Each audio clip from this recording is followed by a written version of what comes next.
It is nerve-wracking to say the least here in Ireland, and let's be honest, all across Europe as well, because we do provide that gateway into the EU single market and for all of the American investment that's coming into this country, but also for the further travel of the pharmaceutical bodies as well. Mindful of the fact, though, it is a mutually beneficial relationship as we see it between Ireland and the US. And when I say that, I mean exactly around the point that Ireland is the sixth largest source of foreign direct investment into the United States. And that investment in 2023 was worth $351 billion. And that also equates for 200,000 people employed in 777 Irish companies right across 50 states. So this is a big day, obviously, for the States. It's a huge day for Ireland. It's a huge day for the European Union as well. And our Taoiseach, Micheál Martin, as you alluded to in your introduction, he is working very closely with President von der Leyen in Europe. I'm conscious of the fact the Commissioner in Europe, Maros Šefčovič, is equally working very much to collaborate. And we do want to collaborate with the States. We don't want this to be a cliff edge fall that will spiral a recession either in Ireland, the EU, or obviously the States either. That's in nobody's interest to do that.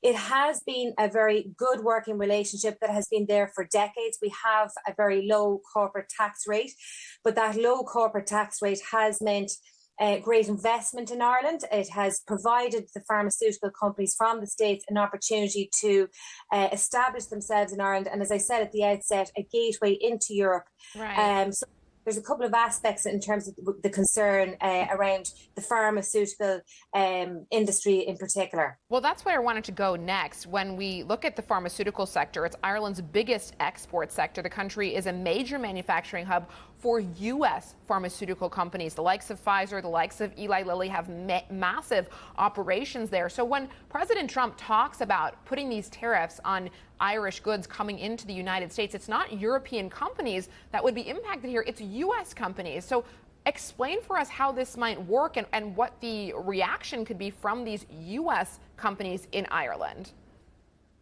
Well, I suppose to put a context on that, as you said, 80% of the Irish pharmaceutical exports to the US are not finalised pharma products. So therefore, they are going into American companies for further manufacturing their components, in other words, of medicines. So they are actually employing and stimulating employment in companies in a huge way, in a very significant way in the United States of America as well. And then you think of the consumer and how they're impacted. So if the pharmaceutical companies are experiencing huge tariffs going into the States, that does have a knock-on effect for the citizens of the States. And of course, medicines are something that the ordinary citizens cannot be without. And my concern for both the States and for Ireland is a loss of jobs. It is a loss of highly skilled jobs.